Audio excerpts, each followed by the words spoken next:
In this video, we're going to do the limits of complex fractions. This section gives a lot of students nightmares because they have forgotten how to simplify complex fractions. So I strongly recommend that if you feel like you are rusty with simplifying complex fractions, in the description, which is just below this video, there is a link to a review on complex fraction simplification. And I strongly recommend that you go and look at that before you watch the rest of this video. And then there will be a link there to bring you back. Now, you may think that you're still doing just fine with simplifying complex fractions. And if you get into this section again and you didn't look at the review ahead of time, but then you're thinking, okay, maybe my memory is not that good. Go to the description, click on the link, go look at the review on how to simplify just complex fractions in general, and then come back to this limit. Okay, now we're going to get started. Don't say I didn't warn you. And when I go in and teach this lesson for my students, just to let you know, there's always a smile like this on my face. See the smile? And they know by this time around me that when I come in with this smile, they just roll their eyes and go, "This is gonna be one of those days," isn't it? And I go, "Yep."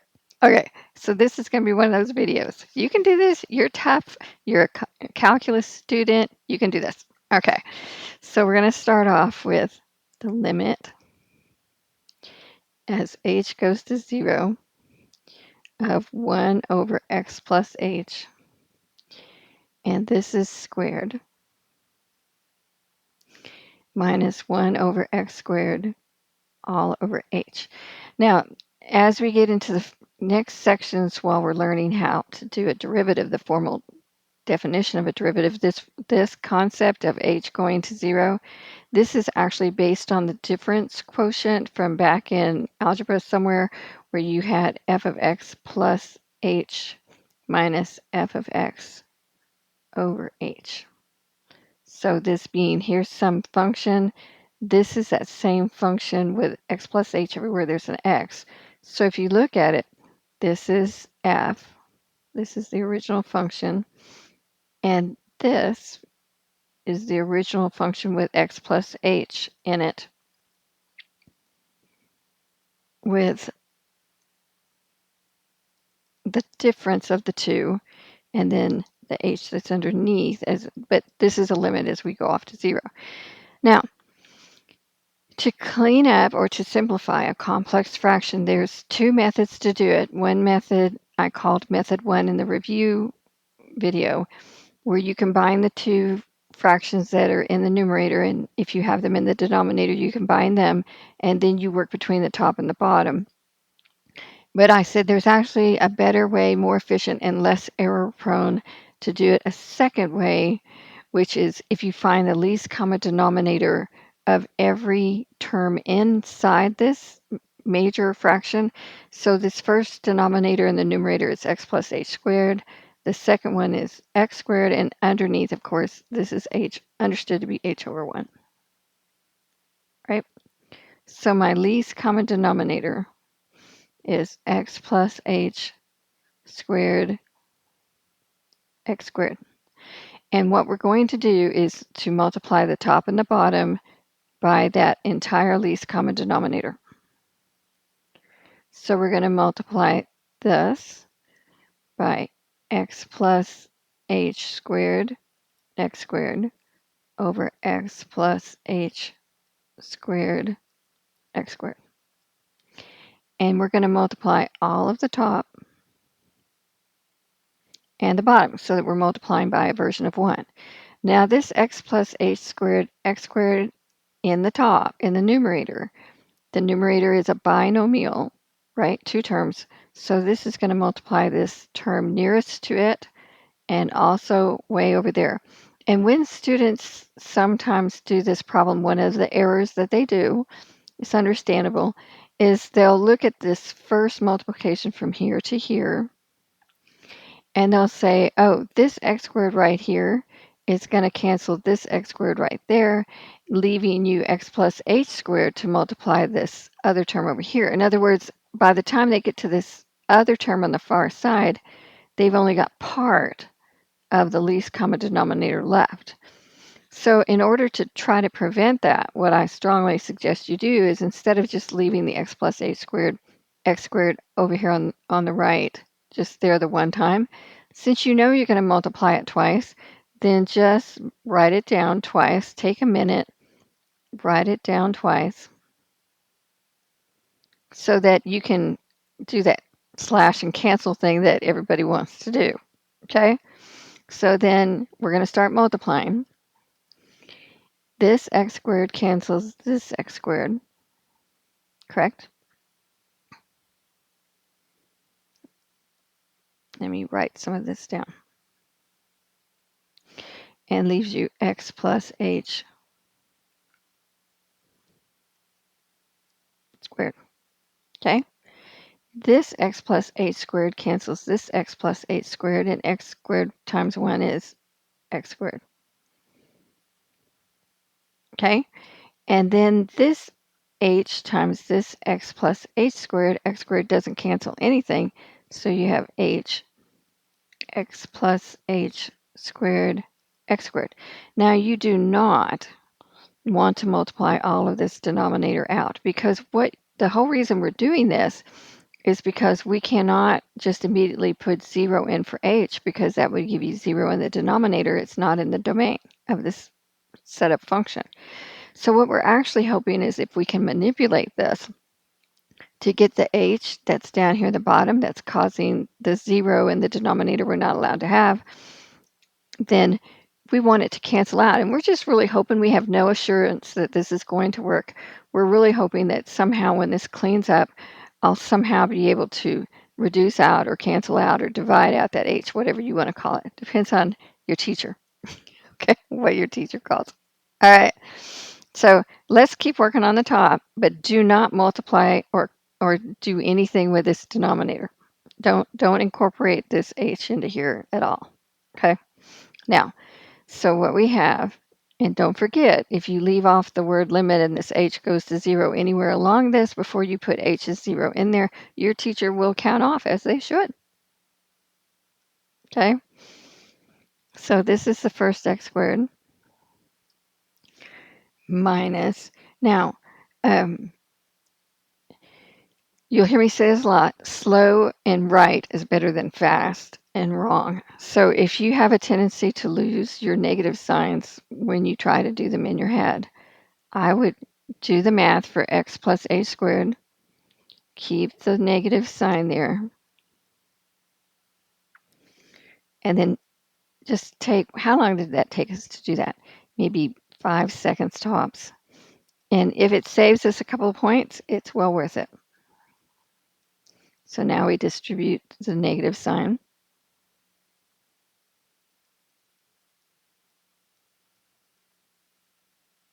All right.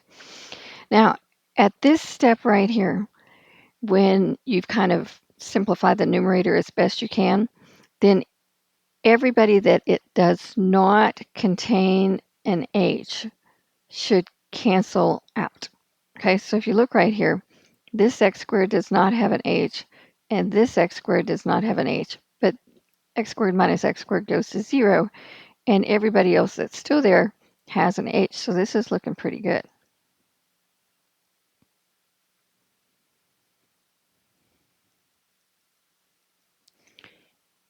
And if all the ones that don't have h don't cancel each other out, something's wrong with your math. Okay, now of this part right here that's left, there's an h in common, so I'm going to go ahead and factor that out. So here's an h, and that would leave me minus 2x minus 1h remaining. And luckily for us, this h cancels this h, and that, I'm going to write this out just so you can see it. You probably don't actually need to have this step in there, but let's look at it a little bit on its own. Now that you don't have h as a multiplier, as a factor, You can put 0 in here because when you put 0 in for h, x plus 0 is just x. So you would have the limit. Now let's go ahead and put the 0 in. Okay, so if we're going to put the 0 in, we put the 0 in here and the 0 in there, and I would have 2x minus 0 over x plus 0 squared times x squared. A lot of people put the 0 in kind of doing it mentally in their head, but I'm trying to show this to you because I'm assuming if you're out here looking for videos, this has been a confusing topic for you in your class. So 2x minus 0 is 2x, and x plus 0 is x. So you have, from down here, you have x squared times x squared, which is x to the fourth. And then this x that's in the numerator cancels out 1 that's in the denominator, so you have 2 over x cubed. Now, remember, as a calculus student, you're supposed to have this lovely complete sentence at the end. And I'm going to take just a second here as soon as I write this out. You may find this annoying, and a lot of students do. And sometimes being annoyed is good for you, okay, because it means you're learning something. But let me explain it to you. If you're in calculus, you're going into some sort of a profession where you have to meet the public, you have to present your ideas and your concepts to someone else. If you're going into being in med school, you're going to have to convey your information to other doctors, to your patients, to clinics, to research facilities. If you're going into engineering or physics or anything along those lines, you're going to have clients, you're going to be designing things, you're going to be handing off information to other people who you did not specifically talk to, and they're going to take your information and they're going to try to make sense of it, and they're going to try to follow whatever it is that you're wanting them to do. And this is where you start learning to be precise with expressing yourself and conveying information to others. So this is all good practice for you. So you may be frustrated, but it's good for you. All right, so let's look at this one's kind of interesting. Limit as x goes to -2 of 1 over x plus 2 minus 1 over x over 1 over x plus 2. Now this one is not h going off to 0 because they don't always do that. It's very common, but they don't always. But the principle is still the same. In this case, we have a giant fraction within which are 3 fractions. So you find the least common denominator of those 3 fractions. So you have an x plus 2 and you have an x. And that would be the least common denominator that all the denominators can combine to make. So we are going to multiply that top and bottom by x plus 2 times x over x plus 2 times x. And since this multiplication in the numerator is going to be used twice because I've got a binomial up there, and I would normally do the distributive property, but I am trying to reduce my errors. So I am going to write this down in the top next to each one so I can kind of cross out as I go. So this is the limit as x goes to -2. Now, this x plus 2 cancels this one, and x times 1 is x. This x cancels this one, and you have minus, don't forget your parentheses, x plus 2. And this x plus 2 cancels this one, and you have x. So this is the limit as x goes to -2 of x minus 2 over x. And this x minus x right here goes to 0.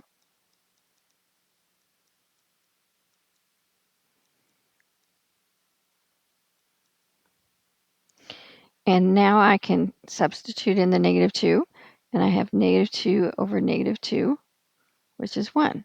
So the limit as x, stuck on h, x goes to negative 2 of 1 over x plus 2 minus 1 over x over 1 over x plus 2 is 1.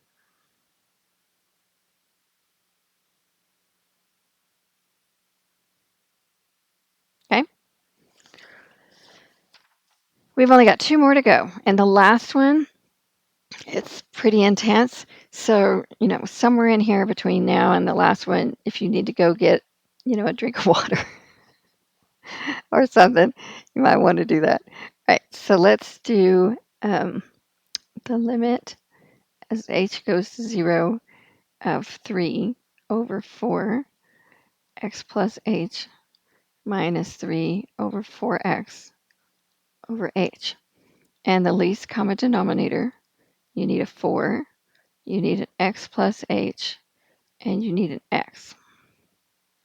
And we are going to multiply top and bottom by 4. And I'm going to put the x here just because I don't like it hanging out there at the end. And again, just like usual, this one in the top, it would actually multiply both terms here on the top. So I have learned just myself the hard way because of canceling errors and watching students.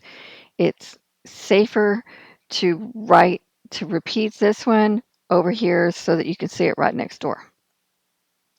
So this is the limit as h goes to 0. And this x plus h cancels this one. This 4 cancels this one. And that leaves you 3 times x, which is 3x. It didn't look like 3x. 3x minus. Okay? Now, this 4x cancels this one, and that leaves you 3 times x plus h over h times 4. Let's just put parentheses. 4x x plus h. All right. Now, this minus 3 is going to distribute across. So you have the limit as h goes to 0 of 3x minus 3x minus 3h. If you don't remember to distribute this, it's going to make your answer wrong. So then you have, now remember, we do not multiply out the denominator because we're trying to get the h to go away because it's the h factor right there. If we tried to put h as 0 in there, that's preventing us doing that. So again, all of my non-h terms canceled each other out. So at this point, it should give you a little bit of feedback saying, I think I'm on the right trail here. So I have minus 3h over h 4x x plus h, and this h cancels this h. And at this point, I can just put 0 in right there. So I have minus 3 over 4, okay, times x plus 0. So this is minus 3 over 4x squared. And that's the limit as h goes to 0 of 3 over 4 times x plus h minus 3 over 4x over h. Now you will notice that I'm effectively working straight down the page, equals, equals, equals. You do not go equals, equals, equals, equals. That's like some massive big run-on sentence in your English class. They won't like that. We don't like you to go across either. Sometimes the books do that because I think they're trying to save paper or whatever, but whatever the reason is, you don't do that. Okay, now this one's intense. Okay, so take a deep breath. You can do this. So this is the limit as h goes to 0 of x plus h plus 1 over x plus h squared plus 9 minus x plus 1 over x squared plus 9 all over h. And we can't just put h as 0 in there because that would give me 0 in the denominator. So you look at this and, regroup. I had a student ask me one time and they said, is it okay to fuss and carry around on and maybe say a few things you wouldn't want to say in public? And I said, sure, as long as you don't write it down and I don't hear you say it. It's whatever you want to do. But we can do this, and you can too. So the first denominator is x plus h squared plus 9. That's 1. And this is x squared plus 9. That's the other factor. So we are going to multiply this by x, if I could write decently, x plus h squared plus 9 times x squared plus 9 on the top and the bottom.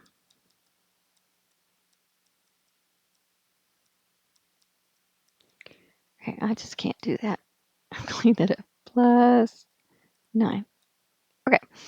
And since this right here is going to multiply this nearby term, and it's supposed to also multiply over there, but I'm afraid I'm going to lose something if I try to do that from way across over here.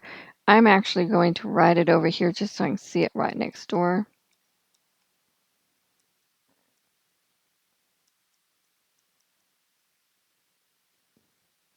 All right, here we go. So we have the limit as h goes to 0 of. Okay, now this, let me do this. This x plus h squared plus 9 cancels this x plus h squared plus 9. Thank goodness, that's helpful. Okay, however, that leaves us with x squared plus 9 times x plus h plus 1. Okay, minus. This x squared plus 9 cancels this one, and you have x plus 1 times x plus h squared plus 9. That's equals, not supposed to be there. Over h, x plus h squared plus 9, x squared plus 9 equals, it's supposed to be out there. All right, so far so good. I'm not saying you're pleased with this, but are you hanging in there? Okay. Now, this part right here, this x plus h squared, is actually x squared plus 2xh plus h squared, right? Because you get that from going x plus h times x plus h and working it out. Now, everybody has their own way to multiply all this out. So you would take, normally, you would take x squared times each one of these terms here, and 9 times each term here.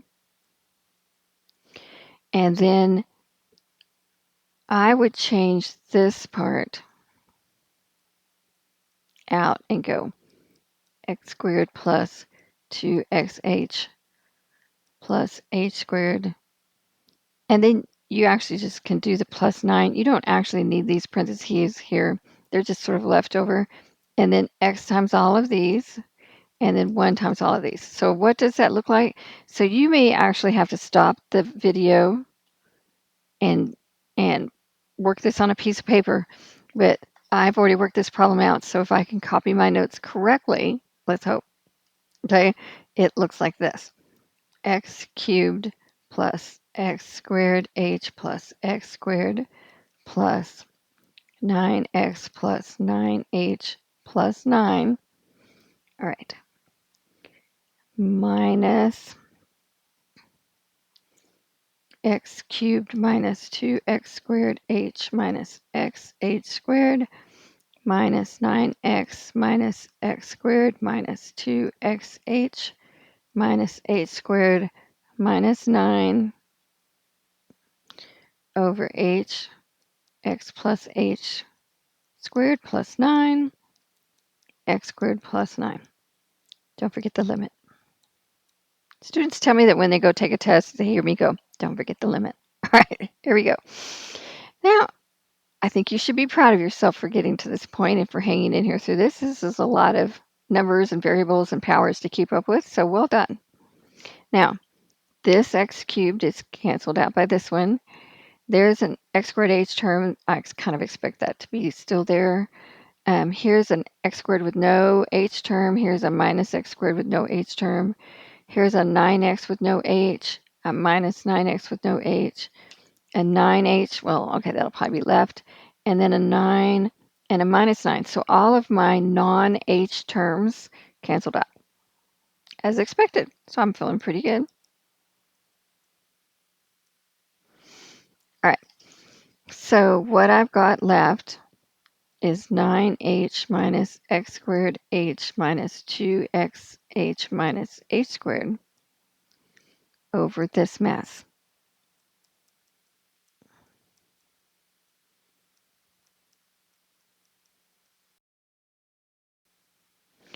Now, I get that you're probably, maybe slightly overwhelmed by this or maybe challenged by this or something, but if you give up on this, you need to really sit there and give yourself a strong talking to, because this course is not the hardest course you're going to take. Remember, if you're in Calc 1, you've got all these other courses to take, but Calc 1 does help you build up strength, kind of like going to the gym and working out. You don't start off with walking in there and picking up 150 pounds. You walk in there and pick up 5 pounds, and then you move to 10 pounds or 20 pounds, but you don't immediately start. So give yourself a break, but don't give up. Okay, so we're going to factor out an h.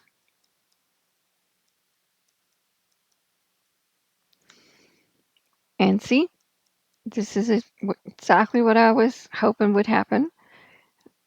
I can cancel out these h's.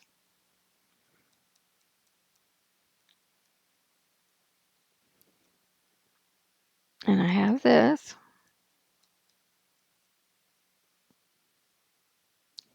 And now it looks like I could maybe put in h is 0.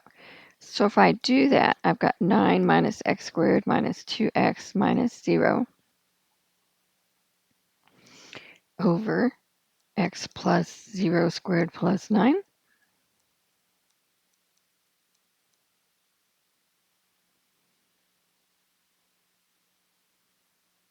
I think somewhere up in here. Oh my gosh. Okay, so I have to make a